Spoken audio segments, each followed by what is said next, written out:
members. We've had one from Councillor Bob Murray. Yes, we've tested the translation.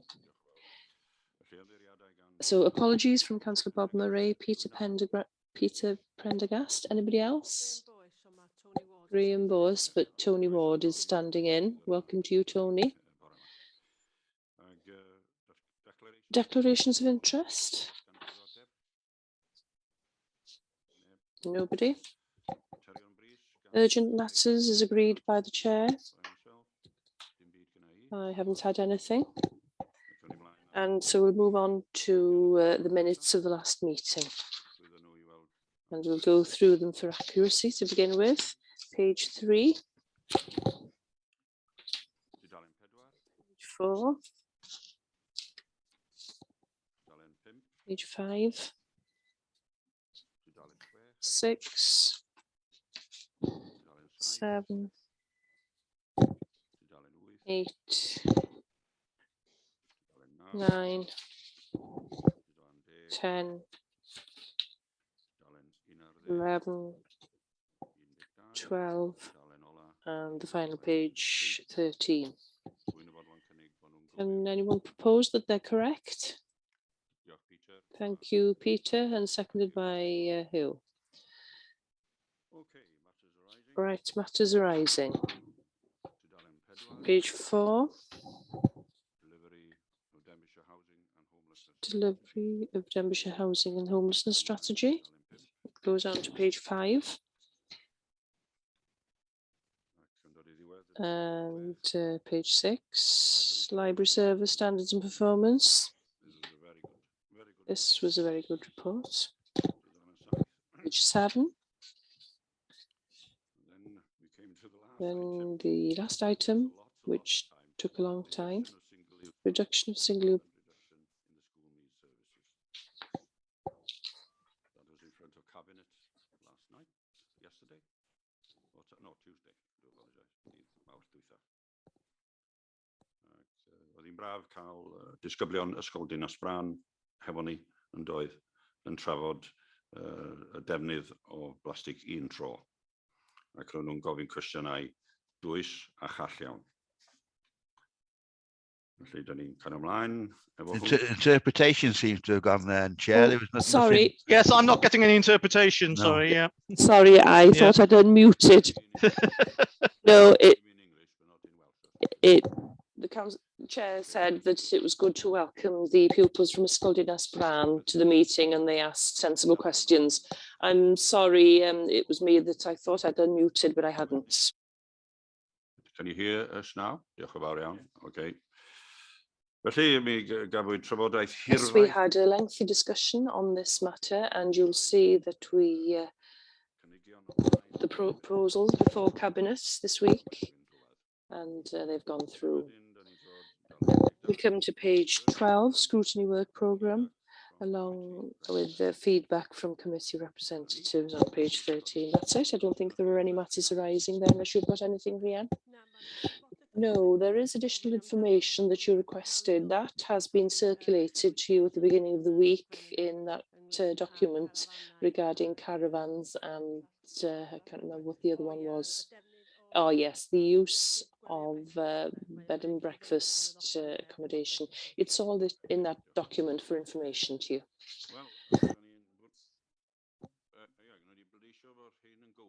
Can we have a vote that everybody's happy with these minutes, please? I seem to be voting twice on the screen. Oh, hello, Geraint. How are you? Welcome. There we are. Thank you. All passed. Everybody's in agreement. So we'll move on now to the next item on the agenda, staff absence and turnover figures for Denbighshire County Council during 2021 and 21-22. Before I go into this, I must apologise. I'll have to leave the meeting about halfway through. I have to take my wife to see an assessment on her eyesight, and I've got a great deputy taking over here, Hugh Irving. So it gives me a chance to thank you all as chair of Scrutiny Performance, all officers and also people from Cabinet who've come in front of us. Diolch yn fawr iawn I chi am eich cefnogaeth. Thank you all very much for your support. Hugh Jones Corwen, who was with us in the beginning of this, chairing this, that's why I'm in the chair. But it's been a great experience for me. Wedi bod yn brofiad arbennig I mi, a dwi wedi mwynhau yn arw iawn. I've enjoyed the experience very much. And if you are standing again for election, could I wish you all the best? And those of you who won't be standing, could I wish you a happy retirement? And I am very grateful to all the staff, people such as Kath Jones, but the one who's kept me on the right path is Rhiann Evans, and she is excellent in the work she has done in every committee. If you could give her a round of applause, please, as well as the other members of staff and the Treasury next to me here. It's my pleasure now to call upon Graham to provide the report. Of course, Gary Williams is also present, and Louise Dougal.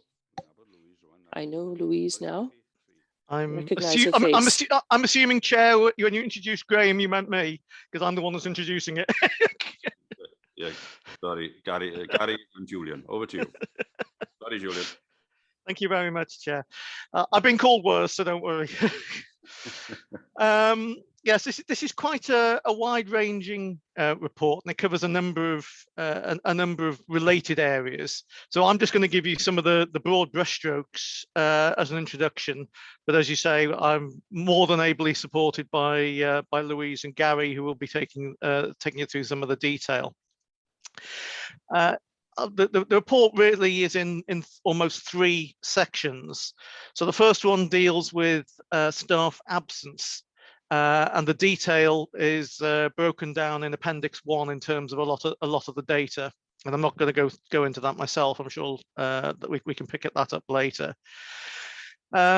Pre-COVID, as you can see from the report, we were actually the best performing authority in Wales in terms of our absence rates.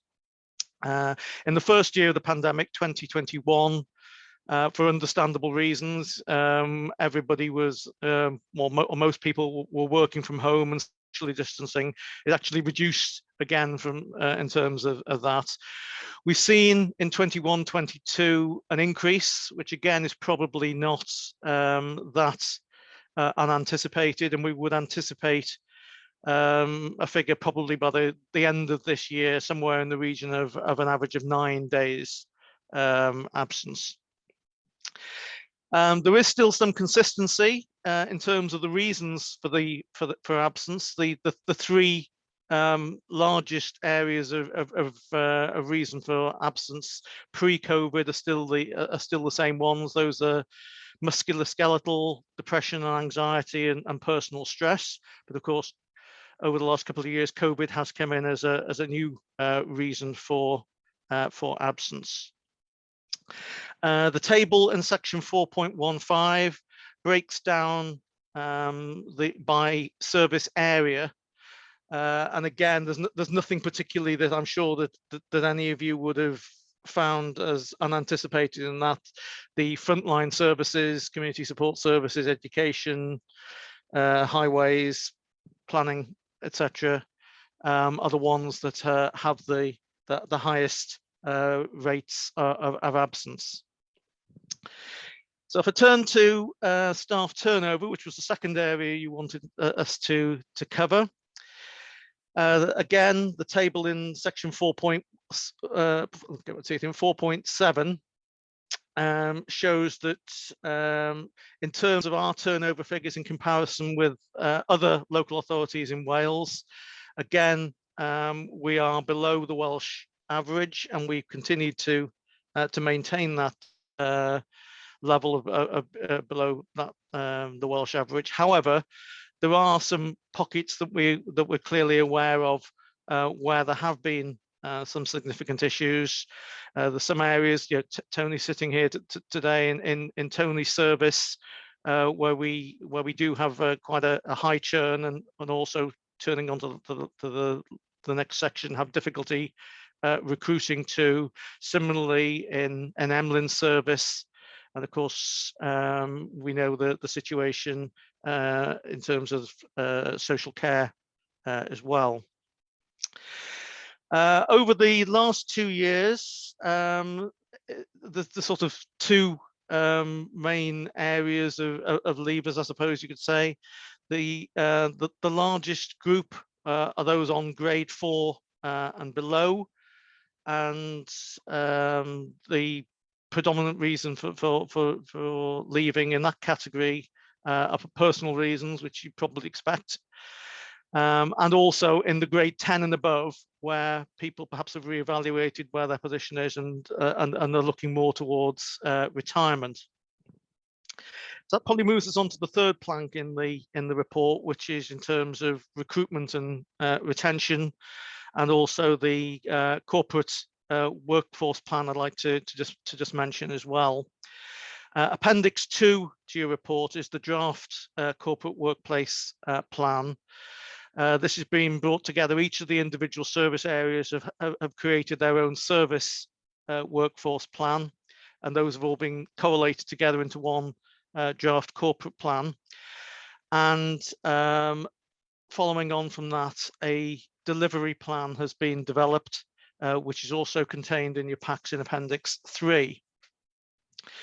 I suppose I have to say that, as with all public sector employers, we are having difficulties in recruiting in a variety of areas. Some of them, to technical posts where the private sector pays more than the public sector. Some of them, as I touched on my last point, in things like catering and cleaning, where it has proven very difficult to actually recruit staff. Again, this isn't something that we're facing in isolation. All of our public sector colleagues are facing the similar sorts of situations.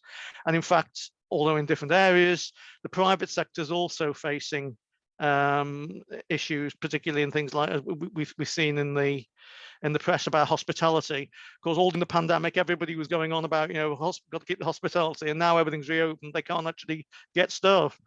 And I think that probably does underline one of the points that the COVID has changed many people's ideas of how they want to work and where they want to work, and it's sort of driven a change in that, and we will have to accommodate it accordingly as an employer.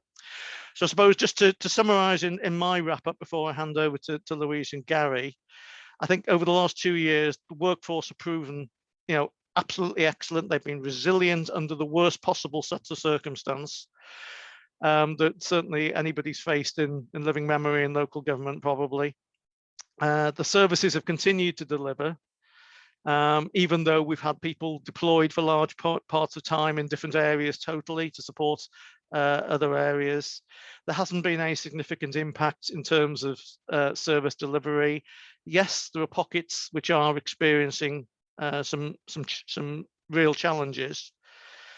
And moving forward, I think the workplace plan delivery will support our recruitment and retention concerns. But again, I suppose the point I raised a few minutes ago was about the fact that this is a market issue. It's not just necessarily, it's not a Denbighshire issue solely. And I think that's probably the main thing I hope you can take out of the reports, and I know you'll have lots of questions, I'm sure, is that, the issues that we're facing are not issues that of Denbighire's making, so to speak. It's not that staff are leaving because they all hate Denbighshire or anything along those lines. It is a sector-wide issue that we're facing where we're facing them. So as an introduction, that's all I wanted to say. So I'll hand over to Louise now, please.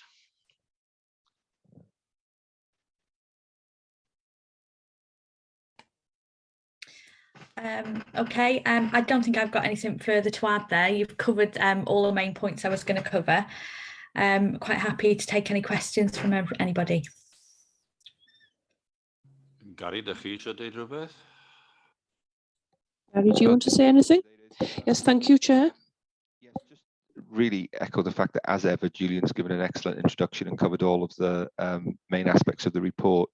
I think there are two messages that come out of this to me. Is first of all, we have an excellent workforce who have been responsive, been diligent, been devoted to the delivery of service through what has been a historically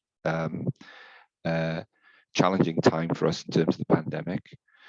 I think the second thing is that the issues that we face are issues that are common to all local authorities, and indeed actually to most employers.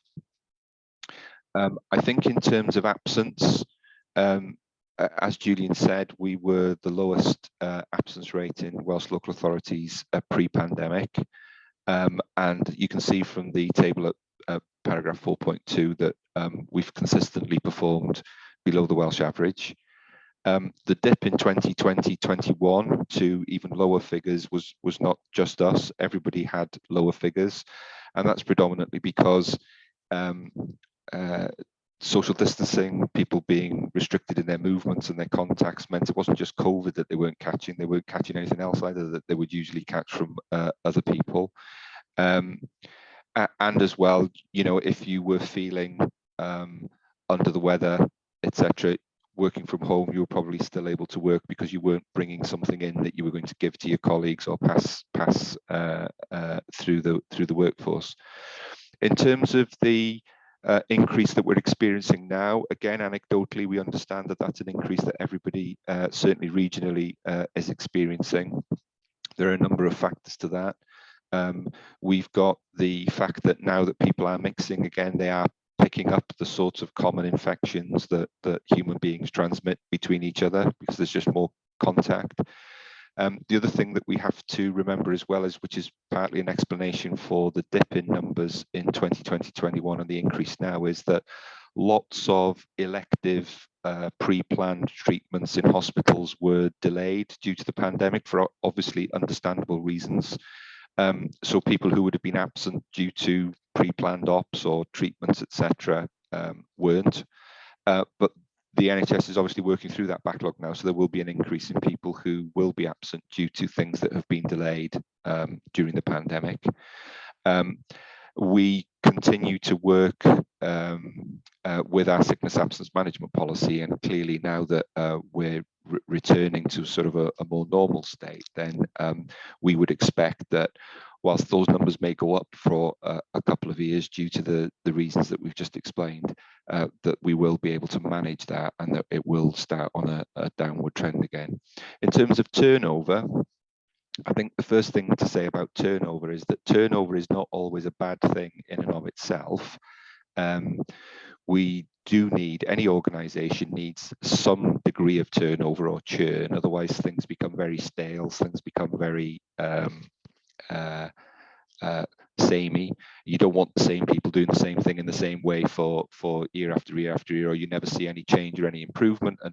And turnover is a good thing where people are moving on because they've been supported and developed by the organisation to be able to go to a role somewhere else, which is a promotion or a career development grade for them. And it gives younger people the opportunity to come into the organisation, and so you get fresh ideas, fresh energy, etc. So turnover in itself is not a bad thing. Again, our turnover rates tend to be, you'll see from 4.7, our turnover rates tend to be below the national average.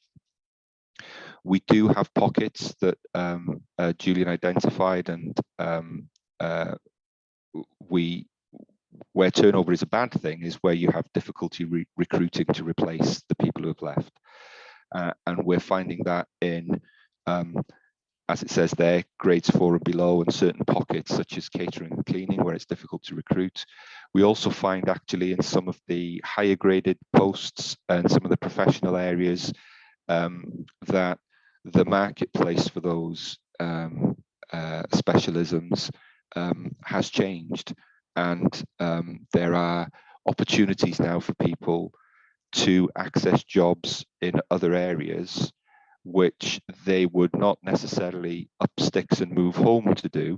But if they don't need to do that, then those become available. And I know of a number of cases where members of staff have gone on a career progression to a bigger and better jobs, and you know, that's a sign that we're a good employer, that we've supported and developed those people such that other people want them. The downside to that is, of course, that if you don't have to move house to another part of the country because you can work from where you currently live, then that makes those jobs much more available to you, and that's a change in the marketplace that we will just have to deal with. It will be of benefit to us in some circumstances as well, that we will have people who may want to come and work for us, but would not necessarily have changed where they live to come and work for us, but provided that, or maybe wouldn't have want such an onerous commute, but that Denbighshire may be attractive to them.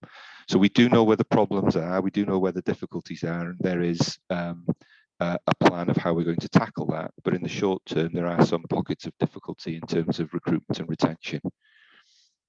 In terms of the workforce plan, that's effectively a corporate summary of the work that's done with each service. So each HR business partner will work with their service to look at the workforce profile for that service, any issues that the service has around things like recruitment and retention.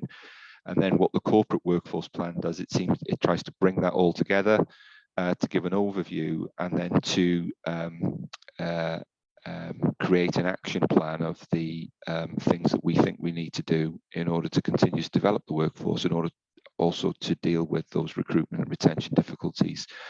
So, for example, we have an additional recruitment specialist in the HR team now, which is dedicated to social care. There's a group being led by Nicola Stubbins that's looking at recruitment issues within social care. And they'll be working closely with that extra specialist. So those are the sorts of things that we're doing in order to try and tackle some of those things. And clearly, we will continue in accordance with the Chief Exec's 5 principles to ensure that this is a place where staff feel supported, where they can develop themselves and their careers.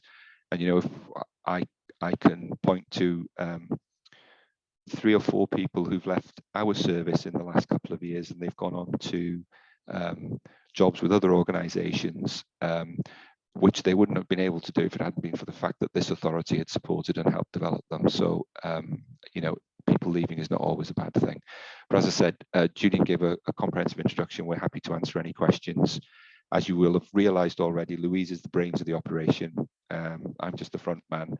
So if there's any particularly difficult question, then I'm sure Louise will be able to deal with it for you. Diolch yn fawr iawn, Gary. Ma'ch microffon chi falle rhy agos at Thank you, Gary. Your mic might be a little bit too close to your mouth. Apologies for that. I'll move it. Thank you. Could I ask the first question, please? Being that I want to leave, I'll ask it in English. I've got a series of questions. I may not be able to fit them all in. Looking at the report, it seems that there are not many Welsh speakers. Does the data in the report include teachers and other school staff?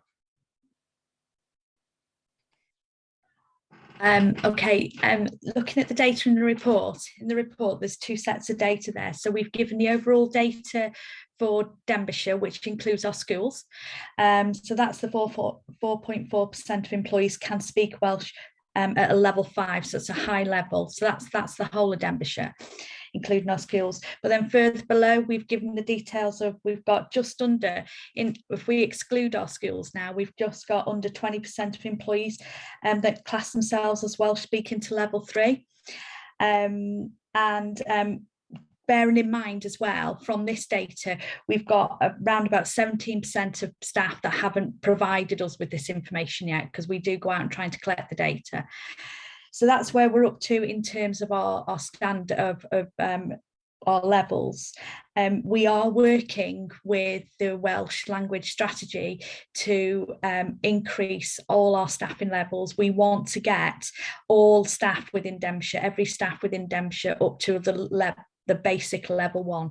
So it is a basic level 1, but we are working with our Welsh strategy colleagues now to try and enable the workforce to reach that level of Welsh language.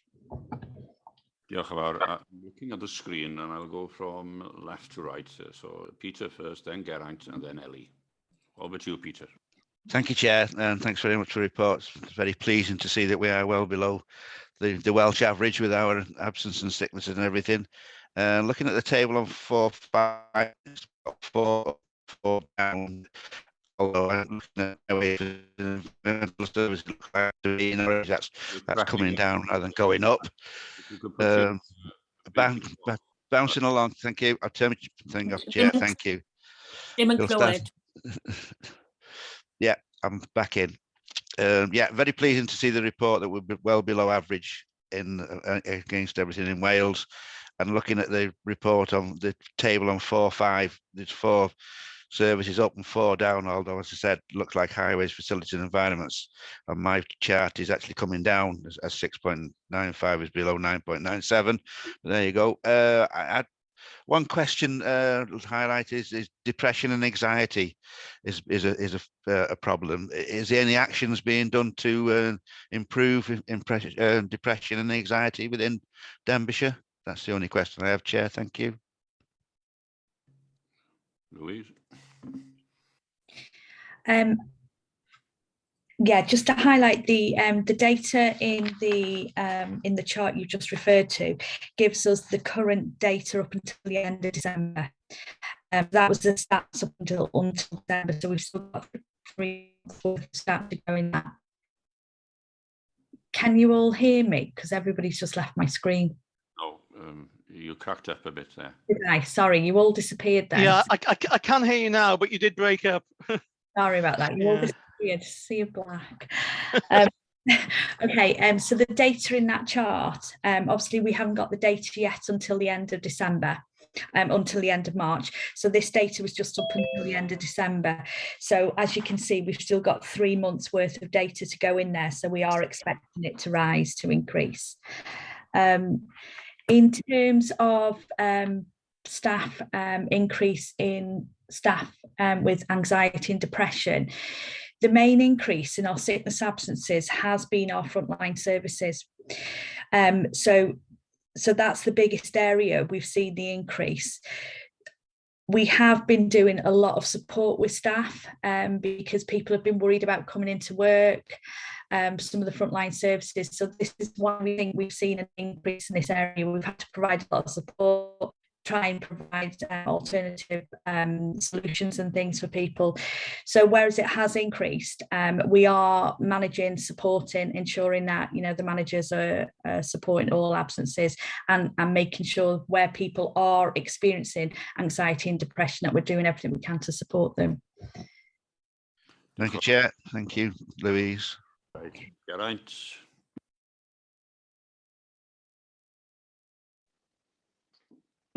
Thank you, Mr. Cadodis. Can I just echo as well what you said earlier at the beginning of your introduction, the support that we've had over this term as well from officers and staff, and especially these last 2 years.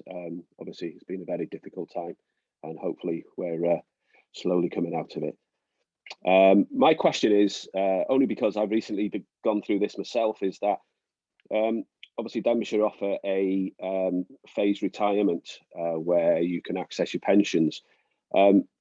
Is there any figures that show how many staff do that over the term of a year, sort of thing, where obviously, and is that then to reduce staffing levels for posts that we no longer need, or do we then require to fill that back that space that's been left, because the majority of staff, I would imagine, go down to 2 or 3 days a week? So that's my question. Thank you.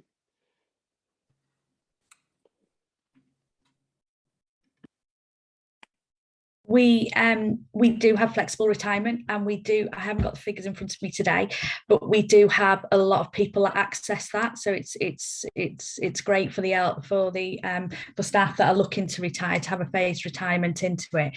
So we do have that. I'm sorry, I haven't got the figures today. It's down then to services to determine what they do with those posts. So we, you know, some posts manager will decide to do things in a different way, or they will simply backfill them when people leave. So there's a variety of things that happen with our early flexible retirement, but it is quite popular. You know, people do like taking that offer up. To Ellie, who's very happy. St. Patrick's Day today. Very happy she is. There you are. Yeah. Right. First of all, Appendix 1. I was saddened to read that 4 members of staff had died in service during that report. So very sad reading that. Then I was happy with the workforce plan with the turnover, Louise. So that was good that we're lower than the national average. But then Appendix 2, page 9, this is me having a fun time reading reports. It states about the amount of councillors, county council elections. I was thinking, had I got this from another report that was on governance yesterday, but it isn't. It says there'll be 47. Well, actually, we'll be having 48 in May, councillors, because Real South East is being split. So I just thought I'd mention that. And then finally, Appendix 3, the delivery plan. Having brought up, well, you know, me and my husband bringing up daughters going to uni and things, I think the number of graduate placements should increase. Okay, and I thought, I didn't know, I thought, well, I'll mention it because I think, you know, even they go to get a degree in Colwyn Bay, they've got a degree. So yes, we do need to use our graduates. Okay, so it wasn't a question, but I think really and truthfully, it's something that needs to be done. Thank you. And thank you all again, everybody during the last 5 years.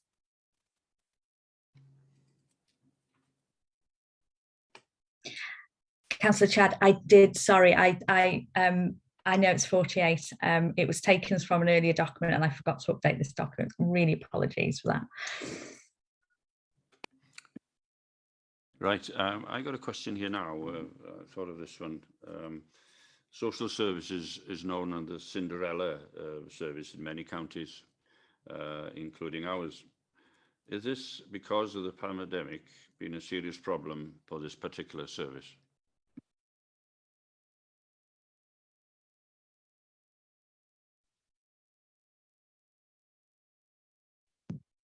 Sorry, can I just come in there? I think the first thing to say to that is that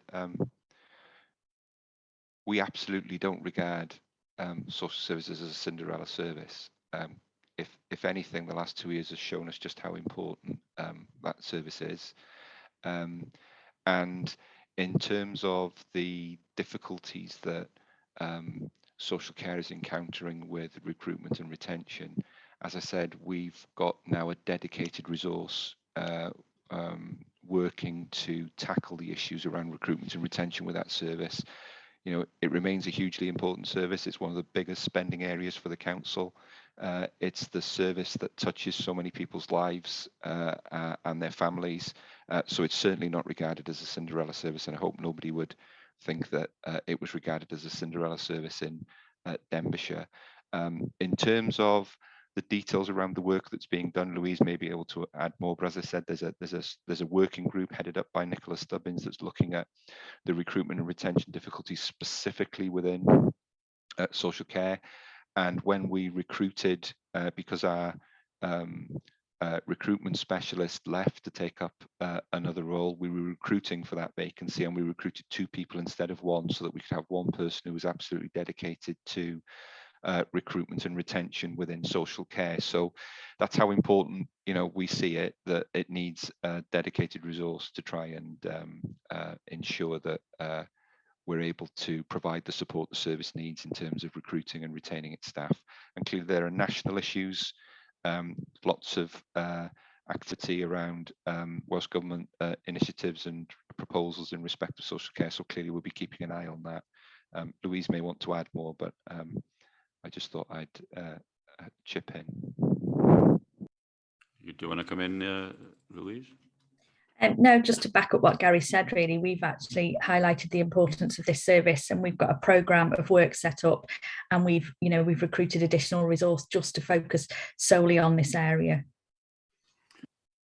Diolch yn fawr iawn chi am yr ateb yna, Gary a Louise. Thank you very much for that answer, Gary and Louise. That is a very important department within the county, and I'm pleased that you corrected me. But could I now ask could I welcome Andrew Thomas here for the... Nice to see you here. Welcome, and over now to Martin. Thank you, Chairman. First and foremost, can I say that, like everybody else, the last 2 years have been extremely trying for everybody, and the staff, management, HR have all pulled together and done a sterling job. There's no question of that.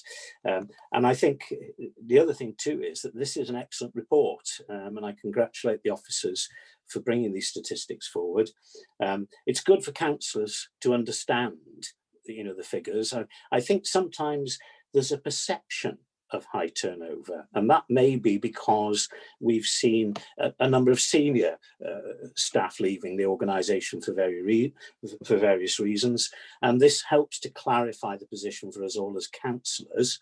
And Gary, I must admit, Gary, you actually answered most of my questions or my thoughts in your presentation as well. So, as I say, well done to everybody. This is an excellent report, and it gives us confidence for the future.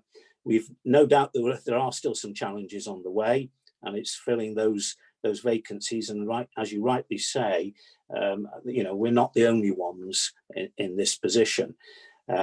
Actually, a positive out of this, as we all know, the troubles in Ukraine at the moment, and we will be seeing a lot of people coming to the United Kingdom from the Ukraine, and perhaps there is something positive that we can do as an authority if people come to live in our area, that we have some jobs that we may be able to offer them, and that that could be good news for us, and there will be skills, I have no doubt, that those people will be bringing to the UK.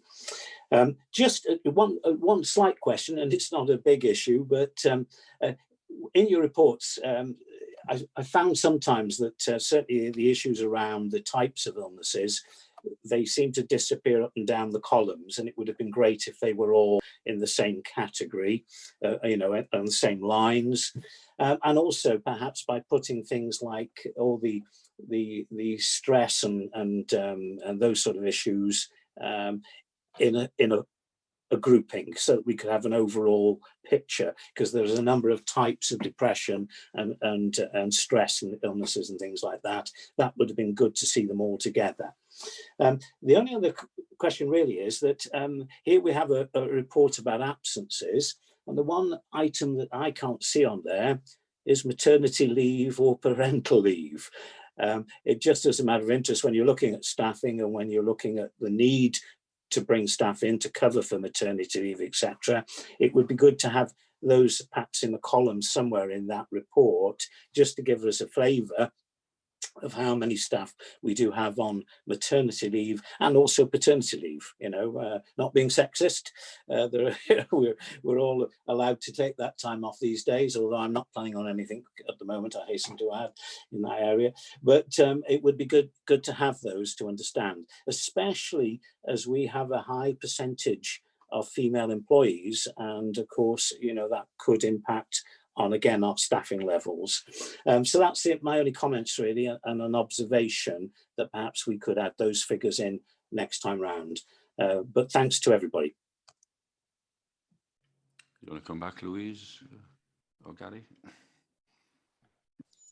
Thank you for that, Councillor Holland. I've made those notes, and I'll take that on board next time we bring a report through. Yeah, I think that's a really good point. Whenever we think about absence, we just think about sickness. And actually, there are other reasons, really positive and happy reasons for people as to why they're absent. So, yeah. Well, diolch yn fawr iawn. Pethau'n mynd dda iawn, a mae gennym ni un. Thank you.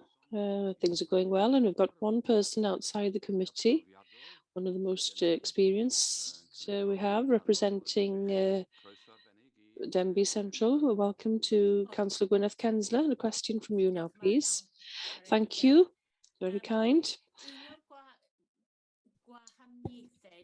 One of the differences that I have seen over the years since I started 27 years ago is in the past we knew who left and we would sometimes join in a leaving do for them and so on, or know who had passed away or whose husband or wife had died. And I feel now, oh, we hear, oh, so and so has left. He's gone a couple of months now, and so on. We're not given an opportunity to send a card or just to wish them well.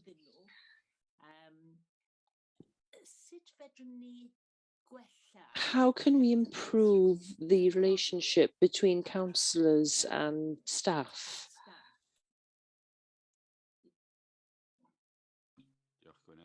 Thank you, Gwyneth. Na i ateb os fedrai, Mr I'll Cadeirydd. answer if I can, I think Chair. the issue there is that I think there's been, to a certain extent, over the last 2 years especially, people haven't been present, members and officers haven't been in the same building, etc. In terms of letting members know when certain officers leave, I think we probably would think that that would be a matter for the service.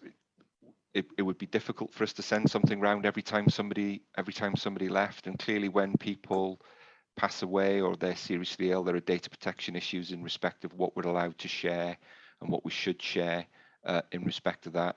But it's something we can look at and maybe discuss with services as to whether or not there will be some officers who there'll be many officers that you don't know, that you won't come into contact with, and it's difficult for us to know who if you like is leaving that members would like to know about, etc. So I think that's probably a judgment in individual circumstances for services to make. I think it would be difficult for us to have some sort of overarching corporate thing where we were picking up a notice out to members every time somebody left. So it's probably best done locally. Yes, I understand. It's just that there are advantages with hybrid working and working from home, but I think this is one of the disadvantages, is this relationship between officers and councillors, because we are working in partnership. Yeah. And it's helpful if we know, oh, so-and-so's wife's just died, and so that we don't put any pressure on that or something like that. But yeah, that's one of the negatives, I think. No, yes, I think, and clearly one of Graham's principles is, really good member-officer relationships and good working relationships between members and officers. And it's one of the things that we will be focusing on in the induction for new members after the election, as to, how that relationship should work. But in terms of some of those sort of personal things about people, then we just need to be careful that we've got consent before we start sharing that sort of information. And clearly, there will be, hopefully, when we're not in any further restrictions going forward and things start, continue to open up, then there will be more people in the office. Some of that will definitely be coming back. Ail cwestiwn, Mr Cadeirydd, os fedrai. Second question, Chair, if I may, please. Excellent. Sorry, I missed that. Are these carried out regularly? Do we have a percentage of how many undergo exit interviews? Sorry, I'm sorry, that's what they were. Have we got an idea of how many? I'll defer to Louise on the numbers, but everybody who leaves is offered an exit interview. But they're not compulsory. We can't make people come to an exit interview, and it's up to the individual whether they want to take advantage of that or not. But yes, everybody is offered an exit interview, and we do take note of the information that's provided in there. But in terms of numbers, I'm not sure if Louise has got the numbers with her today, but we can certainly provide numbers in respect of exit interviews. Yeah. Leon, Yeah. Sorry, I haven't got the figures in front of me at the moment, but we can provide them. We just do try to promote it as much as possible. Some people do take us up on it and others don't. So we do, as part of the leaving process, try to encourage people to carry out exit interviews. Thank you for the offer, Louise. So we look forward to receiving those data from you. Thinking of this pandemic, it has affected everyone, staff. Has it been in any way an advantage? You know, different sections having to work together. I'm thinking of Tony's ward section, or possibly Nicholas Stubbins and down in social services. Has it been in any way advantageous to us?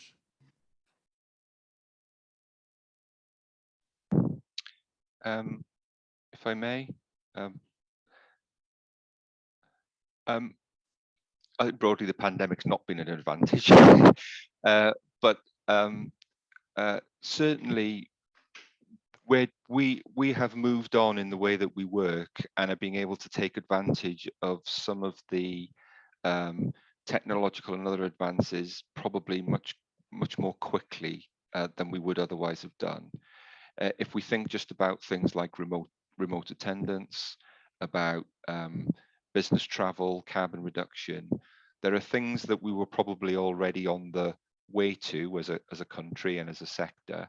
But I suppose if I think about things like remote attendance for meetings, people, not just member meetings, but people working virtually on things like Zoom and Teams and stuff like that, we would have been wanting to encourage people to do those things.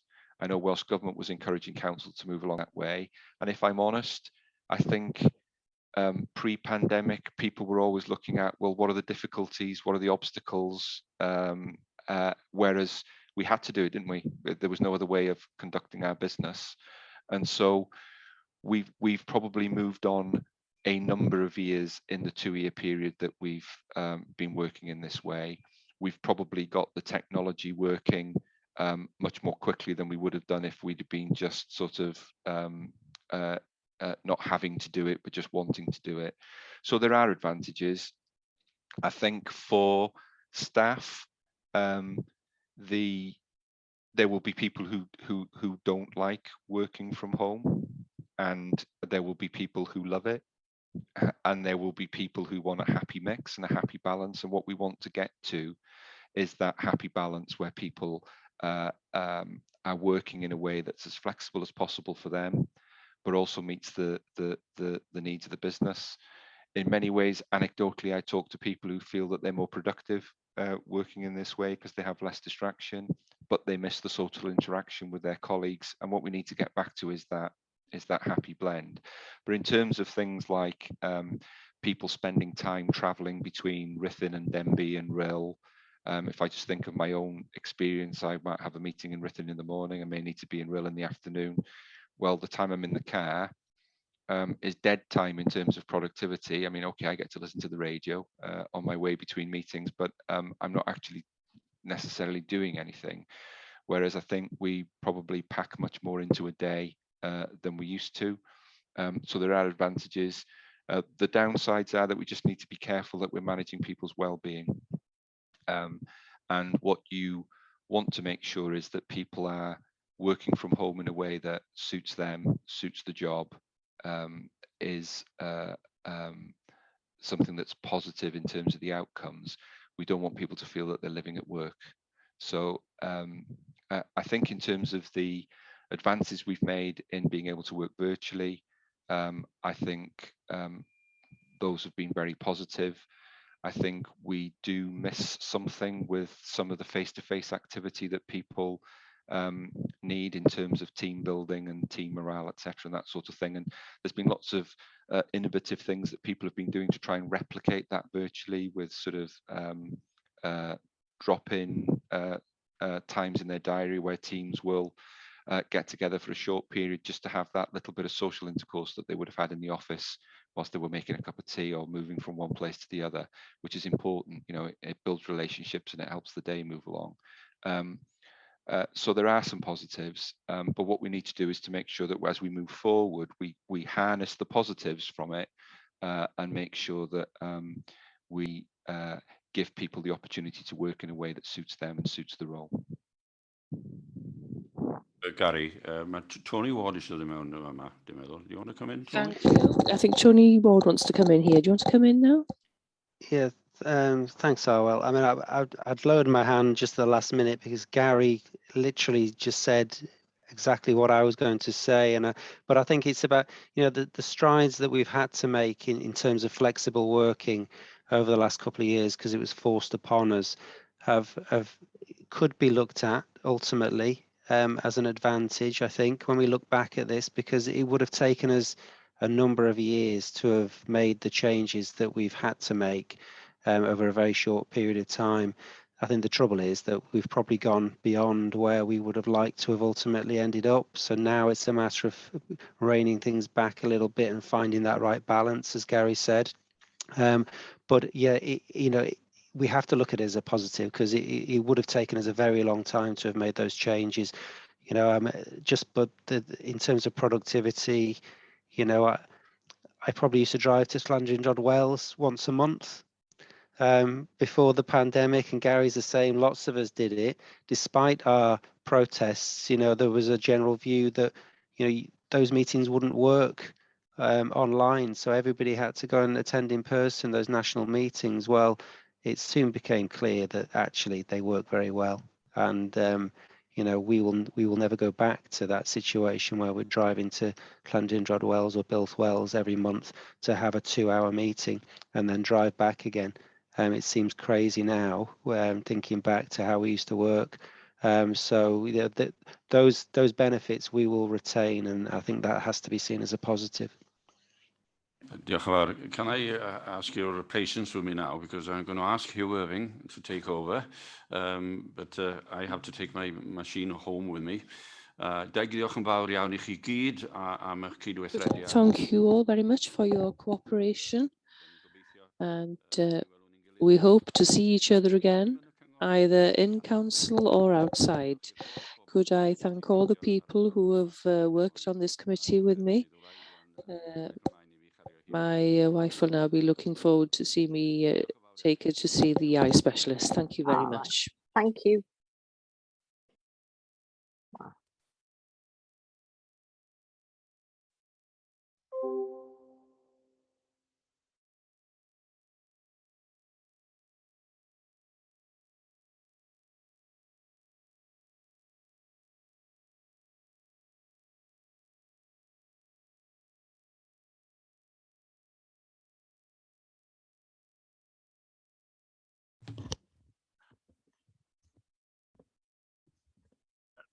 Good morning, everybody.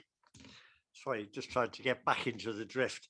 We're on this subject of the remote working. Tony's just followed. Are there more questions on that subject, please? Yes, I see Martin Holland and somebody beside him, but there's a shadow over the screen. Gwyneth, sorry, yeah, see now. Yeah. Martin, please. Okay, thank you, Mr. Chairman. Actually, you know, this is something that I have been, you know, thinking about quite seriously in relation to working from home, etc. In my past life, can I just say that I used to travel to Bristol once a week, 7 hours in the car for a 2-hour meeting. And, you know, and I used to think, how unproductive is that? Because, and in those days, I'm going back a few years, of course, you know, you couldn't hold conferences in the cars or things like that, although I must admit I'm not totally in favour of that for road safety reasons. But, you know, that was an awful loss of time, and also an impact on the environment as well, because travelling up and down like that, and as a county, we should obviously be encouraging those, you know, less of those long hauls, and, you know, staff will therefore be more productive. The other thing too, though, and I think you've all mentioned it, Gary said, you know, it's all about a flexible and a good mix and a balance of working from home and also working, you know, in the office, because I have also concerns about things like how do you train new entrants? You know, if they're not sitting next to experienced staff and able to talk to them and ask them questions, if they're working from home, that's not a good environment for that. And also, it's all about feeling you're part of the company, as in my case it used to be, but also in this case being part of Denbighshire. And how do you relate to it if actually you're just working from home all the time? And I think that's also important. And I think my personal view is that we could also see a greater turnover of staff when as they feel they're no longer part of a particular organisation. They're just working from home, doing the job, and therefore they could work from home and do that job for anybody else. So I think it's all about a balance, a good mix. And I think there are bonuses of working from home. And you know, you can be more productive in some cases. But as a councillor, can I also say though, I think we've lost a lot in the last 2 years. The meetings, okay, they're all on Zoom, and we've, you know, I've joked about the fact that I wear my slippers to all council meeting these days. But you know, I'm losing my thought now, that, you know, councillors themselves, part of our process is interaction. And that cup of coffee, and we only have one, I hasten to add, that cup of coffee in the middle of a meeting or before a meeting is a great time to talk to other councillors. And I think that we sadly have lost a lot of that. So I just make that point as well. But yeah, pluses and minuses in this, and it's getting the balance right. Thank you. Thank you. Councillor Willis, I think. Yes. Diolch yn fawr iawn. Thank you. Two things from what Gary was saying about and Tony, in a way, the dead time driving, and I certainly agree that if you can have meetings via Zoom or whatever it is instead of going to Cardiff or whatever, that's good. But there can be some positives in having that little drive home when you can listen to Mahler or Beethoven or Mozart and just relax and have that break between your work environment and your home environment. But my second point, and I think this is important, is it making us work more in silos? Let's take planning. So officers could say, what do you think about this? What do you think about that? But there is a danger of working more in silos, I think. Dyna ni, diolch. Thank you. Does any of the officers want to comment on that, please? I think if I just deal with the points that Martin made first, I'll move on to Gwyneth. So in terms of new starters, yes, that's, you know, that's definitely an issue. And again, during the pandemic, we've been working in a strange environment. We have had new starters. We've had new starters in my service, and we have managed to induct them. And even during the pandemic, if there was an absolute need to go into the office to do something, then we were still able to do that. And so we have been doing that. I think where people will have lost out if they're new entrants is the stuff you pick up by osmosis. So it's the things that you don't need to ask somebody because you heard somebody do it 20 minutes earlier and you picked it up without having to ask. There's those sorts of things, but that's about making sure that we recognize that, making sure that managers have got the tools and the skills to say, well, actually, you know, we do need to spend some time together doing stuff. And going forward, that will be, you know, there is no intention that people will work at home every day. There's no intention that, or be required to. There's no intention that people will be required to do that. It's all about finding a balance. So we've got staff who will be in with new starters to induct them and to meet up with them, to have a one-to-one, etc. We have had people doing that in creative ways, where not able to come into the office. They've had a walking meeting to check up on staff. We've got a very good tool in the Jabber system where people don't have to send formal emails to each other. They can just message each other. They can make a quick call on that thing over the laptop. So we do encourage everybody to keep in touch and to be able to replicate as much of that. Going forward, we'll be saying to people that, we want you to work as flexibly as is suitable for you and is suitable for your role, but there will be some times when we'll actually require you to be in. If there's a team event, we will require you to be there. You need to be at that, because that connection with not just the authority, but with that close network of colleagues that you work with is really important. And it's about doing that in some of the same ways we did previously with face-to-face engagement, but also making sure that people are using all the tools they've got to be able to keep in touch with people.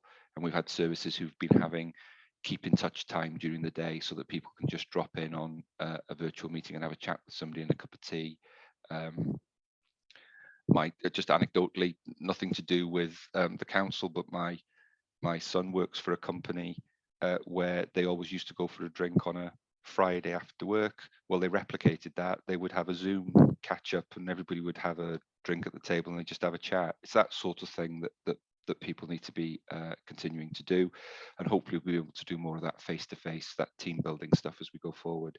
In terms of member meetings, I know, I recognise, Martin, that lots of conversations used to go on in the corridor between members before meetings or during breaks in meetings, and clearly what we're intending to do with member meetings is that members will attend the meeting from the place of their choice.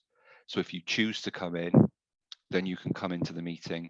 If you choose to attend it from somewhere else because your circumstances with work or family responsibilities or whatever mean that you can't get in on that day, then you can attend from there. So it will be for members to make that choice. The law does not allow us to require all members to come in for a physical meeting. Everybody's to be able to attend from wherever. In terms of Gwyneth's point, yes, it is about getting the balance right. As I said, some people will find that working from home just really suits them, or it suits certain bits of their job where they need some peace and quiet to be able to go away and do stuff. And there will be people who struggle with that, or they may find that their accommodation isn't appropriate, where they live isn't appropriate for them to be able to do that. And it's about making sure that we've got the right environment for people, both in the office or at home, to do the bits of the job that they need to be able to do. In terms of silos, silos is a dirty word. We work hard on that. I think Tony would say, as a senior leadership team, people are very conscious of making sure that they keep those connections across services, and we've got a number of people who work across services to deliver stuff. And one of the key principles of Graham's approach, again, is this sort of one council approach. So the answer to lots of things does not lie within a single service, and it needs a number of people across the organisation to be able to work together to deliver that. And as I said, the virtual way of working in some ways is more conducive to that. If you want to have a quick chat with somebody face to face who would normally work in another town to the place where you work, well, it's quite easy now just to get in touch with them on one of these platforms and be able to have that sort of interaction. You don't have to use this for a formal meeting. You can have a quick 10-minute catch up with somebody on Teams or Zoom, etc. So those are the sorts of things that we'll be looking to emphasize as we go forward. Do I see any other questions there? I think Tony's got his hand up, Chair. Yeah, Tony, what? Yeah.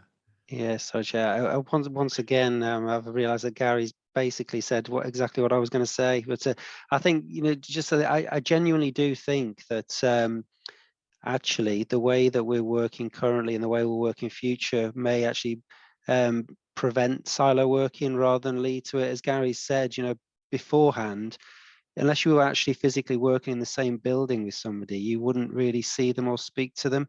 I genuinely think that we're all talking to each other a lot more, actually, cross-service and cross-team now than we were 2 years ago, because we're using Teams all the time to have quick conversations, quick meetings with other people in other teams and services. So I actually don't think that silo working will happen as a consequence of this. But I also do think that people are going to start using offices for different things in future. So there is obviously a danger that people could feel isolated and don't feel part of a team.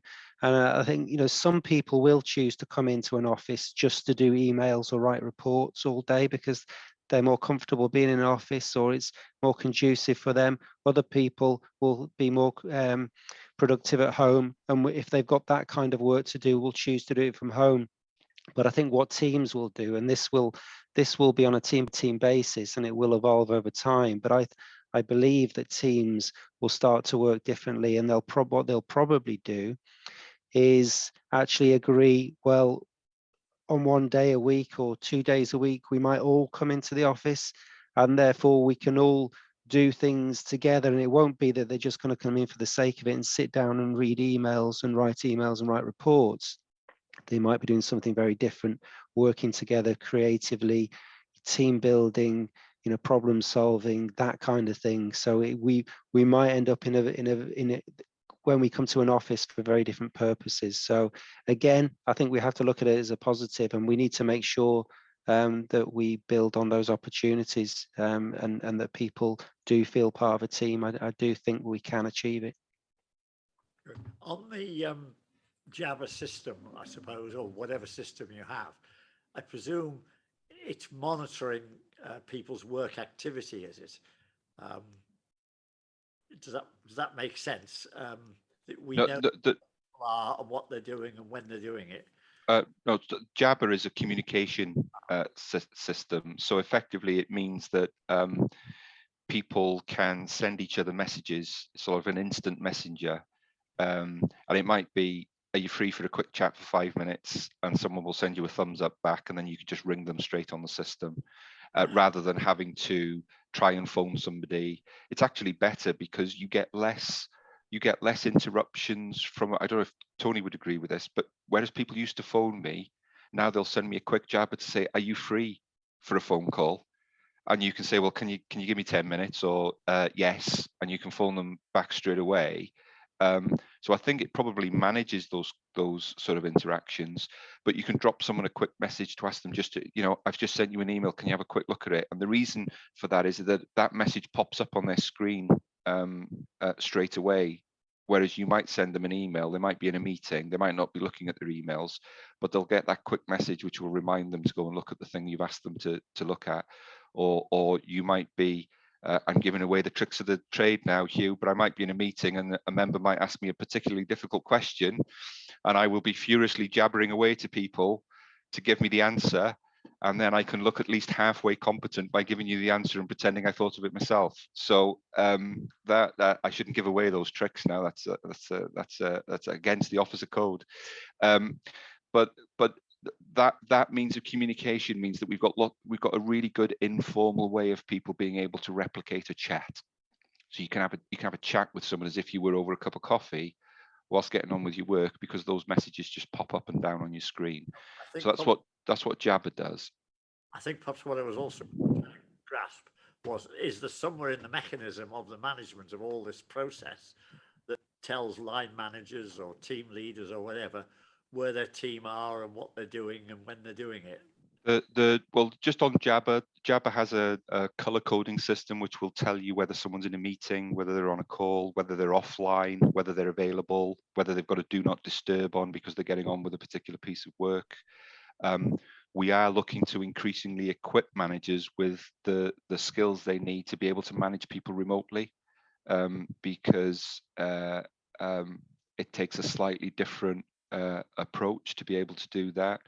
But as well, with regular one-to-ones, people have got their clear objectives that they're to get on with, and we can measure the output. We see what people are doing. And I think the really important thing with this way of working is that we judge people by what they do, not what time they're sitting at their computer to do it. And I think the workforce has responded really well to that way of working. So, for example, during the sort of darkest days of the pandemic, where people were homeschooling, we'd have staff who would be just sending messages to say, you know, they were sharing those responsibilities with their partner, if they had one, and it would be, I'm going to be working these blocks of hours today because my wife or partner or husband is going to be looking after the kids at this time.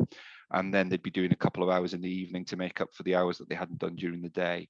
And that's really important that we've got people who want to deliver good work. They've got pride in their own performance, but also there as an organization, we're giving them that space to be able to look after their families and deliver the work to a standard that they want to do. And I think the overall thing about this flexible working and working in sort of innovative ways is that if we have recruitment and retention difficulties, we're going to have to be offering people the opportunity to work in a way that's flexible for them, that suits their family circumstances, that suits us as an organization, because every other employer is doing it. And if we were to insist that everybody came into the office 9 to 5, 5 days a week, or if we were to insist that everybody worked from home 5 days a week, we wouldn't be offering people that flexibility, and we'd be less attractive in the marketplace for people when they were looking for a place to do their work. So it's clearly a retention and recruitment tool as well, to be able to show people that they can have a really good work-life balance if they want to come and work for Denbighshire. Councillor Martin. Thank you, Chair. We digress a little, actually, from what the subject we're following here. But when silos is mentioned, of course, it's one of my pet hates is working in silos. And Tony's right. There's an old BT ad that used to say it's good to talk, isn't it? And to break down those silos. But ultimately, the only way we will really get to grips with working in silos is when our processes that we're working to ask the question each time, if I take this course of action, what will be the knock-on effect on other departments and other teams? And when we look at our processes and redesign them to build that question in, then we will truly break down the silos, and actually we'll save ourselves a lot of money when we actually work together and identify things that will impact on others, you know, rather than finding out later that it's happened. But so that's my final comment on the silos for the day. But thanks very much again. Thank you. Thank you. So I'm just saying goodbye to the Conway representatives who are just leaving us. Goodbye, ladies. Nice to see you. Good. Are there anybody else got any points to ask there on this subject? I take it we've got a monitoring team somewhere watching how this is all evolving and working, and maybe tweaking it as we go along. Would that be something at head of service level, would it, or something of that nature? Sorry, I know Tony's got his hand up, Chair. I don't know if you want me to answer that or whether you want Tony to come in first, but now, yes, Tony, yeah. Thanks, Chair. Yeah, go on, Gary. Mine was just really on the point of silos that Martin you go ahead raised, and I'll deal with the question after. Okay. I was just going to say, in response to Martin's comment, just to assure the committee that what you have is a senior leadership team which is very much focused on ensuring that silo working doesn't happen. You know, we're really conscious of it and actually actively working against making sure that doesn't happen. And you know, I think it's probably the closest group that we've had as an SLT for a very long time, and I think that does permeate down, you know, to the middle manager level as well. It's actually quite a tight-knit group, and you know, people genuinely are trying to work together. So I think we've got the right people and the right structures in place to safeguard against silo working, and I'm confident that that we're making a good job of that, and we'll continue to do so. Good, thank you. Right, I can't see anybody else with a hand raised. I had a question that I was trying to catch the chairman's eye over, but I couldn't quite catch him at the time. But it was just very quickly with the exit interviews. I take it we just, it isn't just a tick box operation. We actually study what's said in them and see if there's any actions need to be taken, or see if there's any common themes over exits. Yes, Chair, we do. We monitor the data that we get back in, and it is more than a tick box exercise. We do look at some of the responses because we do get, there's quite a few free text boxes in there to go off the tick boxes and give us any of their opinions, and that is monitored. If there are any concerns that are monitored on a monthly basis. Head service. Just lost you. I think you were just reassuring me, I think. I think what Louise was about to say, because I caught part of it, was that we monitor that feedback, and also the relevant head of service gets to see that feedback as well, so that they understand what's come out of an exit interview. Because sometimes if people are leaving a company or an organisation, as I recollect, sometimes you think, hang on a minute, what's going on in that area, isn't it? Yeah. So source of information.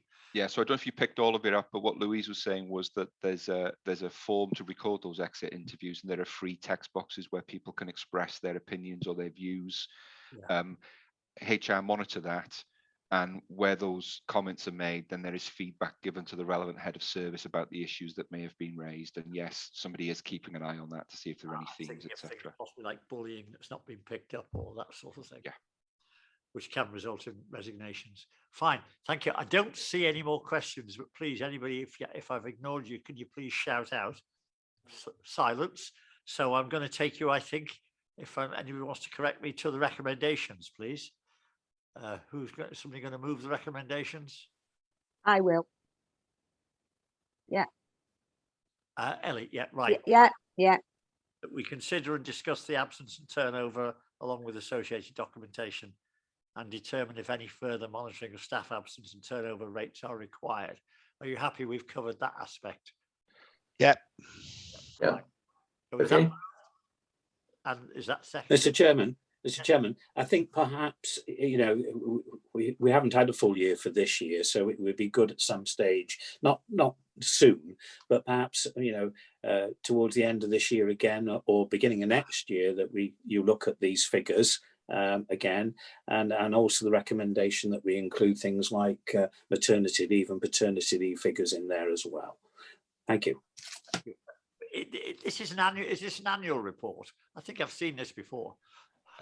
It's not an annual report, or Freyan will correct me, but it's not an annual report that comes to scrutiny, but we do monitor these figures and we do keep them. And of course, there's nothing to prevent us providing an annual report for information for members. It doesn't necessarily have to come onto an agenda unless there's anything in there that members think, oh, we'd like to discuss that. Something for scrutiny chair and vice chairs, really. Yeah, we could just produce an information report every year, and then if there were any items in there that caused members to feel that there were issues they'd like to probe further, then it could go onto an agenda. I don't know if Freyan would be happy with that. Would that work, Rian? Yeah, I think it would. It may be worthwhile for you to have perhaps like a report at the end of the 22-23 year now. Then you could have the full year then, couldn't you? Perhaps that be circulated to scrutiny chairs, and they could identify anything from that report that they might think it merits coming to a committee. Yeah. So if we build that into the recommendations, is that okay, members? Yep, fine. So in other words, there'll be an annual report to scrutiny chairs and vice chairs. If they see anything in it that they think might attract a little bit more deeper discussion, they can then take it to the relevant scrutiny committee. Is everybody comfortable about that? Yep, fine. Okay, we'll build that into it then. Thank you very much. That was a very comprehensive report, and it's stimulated quite a lot of debate, so I think it's been a good exercise. Can we move now to item 6, which is the scrutiny work programme, please? I think there's a report there from Rian. Yes, thank you very much for that. Now, I'll add that last one to the Scrutiny Chairs and Vice Chairs Group Forward Work Programme. That's not going to be a problem at all. Now, this is your usual report, but a bit unusual in a way, because it's your last report of this term. So there's not a lot to report on it, really. What will happen now, that forward work programme you've got in Appendix 1, if you're happy with that as it stands, it'll be transferred over to your successor committee post the elections.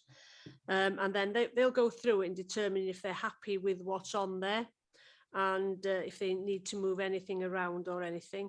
Now, you will notice that the committee's first meeting of the next term is on the 9th of June. And it already has 3 items there which have to go at that time of year. So we provisionally blocked that off for those reports, but pre that meeting, earlier that morning, there'll be a short just training session for committee members on performance and risk management, including the Wellbeing and Future Generations Act. It'll probably be useful for them to have that short session before they go in and look at those specific reports that they've got listed. So if you're happy with that, that's fine. I think that'd be very valuable, because I'm sure there will be new members that will need to familiarise themselves and get up to speed with exactly what goes on in scrutiny. Fine, thank you. So there's recommendations committee that will consider the information provided and approve, revise or amend the forward work programme as deemed appropriate, determine whether any key messages or themes from the current meeting should be publicised via the press and social media. Before you go on to that, just a couple of other things. Yes. I know we're going into the pre-election period now, but if you do have a subject that you think would merit scrutiny in the next council, please fill one of those forms in and send it in until that group, the scrutiny chairs, meets in June. I can circulate it to the current group of chairs for their views on any requests and to see if it needs to provisionally go in. So just on that point. And also in, the Cabinet's forward work programme is in Appendix 3 and Appendix 4. It's the latest on your recommendations from the last meeting. And just for information purposes, the Q3 performance report on the corporate plan is in the information brief I circulated to you the other day. Yeah. I think that's it. Really, I think. Yeah. Just one question, Chair. Since 2018, Rian, we've been asking about a visit to the Cavendish healthcare. And I mean, I know I went for a job interview there and I thought it was quite fascinating. And I really truthfully feel that this committee should have had the visit. I know for the last 2 years, we haven't been able to, but could it be something that we could try and do for the new members in the new council? Just a question, because I know Hugh, I think Hugh, you visited, haven't you? Yes. Yes. We used to have, like we are doing with the Queen's Building Project, we used to have a Cavendish board, for want of a better word, the decision-making body, but we met at the factory every so often. So it was sort of a scrutiny body. That was abolished by the former head of service. So really, since then, members haven't really had an input into what goes on in the Cavendish operation. I was on that board for some years until it was discontinued, and I found it fascinating. I found it amazing that what we were doing down there, and I would thoroughly support a visit by members, and I think I've actually asked for it. Because of COVID. And that's why I brought it up, Hugh. All right. Okay. During the course of this council, there has been a visit to Cavendish, and I think they had to manage it only so many members per visit. It was a whole day. I can't remember off the top of my head how many members did visit, but quite a few did, because I think there was a morning slot and an afternoon slot. There was probably a maximum of 7 per visit. They had hoped to run another one, but of course COVID struck. But if you do look at your forward work programme, on the 24th of November, there is a report there on Cavendish listed. So it may be something that you want to raise with them then, by that time, new members will be more familiar with their roles, and they'll probably ask themselves anyway by then. Yeah. It's a KMD. Would you be happy about that, Ellie? Yes, I would. November? Because I can't remember why I didn't go. And I mean, as Jeanette says to me, I go and visit anything. So I just can't understand why I didn't go. It must have been something serious. Must have been. So yeah, I would be very happy. Yeah, good. The regular report to scrutiny came out of the fact that I protested that there wasn't a board anymore. So there was no way that members other than lead members were getting any insight about what was happening there. So then we've had the annual report to members instituted when the factory manager and chief administrator and the head of service come along and give us an overview of their activities for the year. So yes, I would very much support the fact that we then follow that up with the opportunity for members to go and have a walk around the factory, because it's I don't know much about factories, because I was always a retailer in my working life, except when I went to the odd clothing factory. So it was very interesting for me to see how things are made and produced and planned. Yeah, so good. Yeah, fine. Okay, we'll include that then, Rhiannon, if that's all right. So are you happy about the is there anything else, Rhiannon, no, if you're happy about the recommendations for the forward work programme, members, everybody in favour of that? Fine, thank you very much. So I'm just juggling around, right?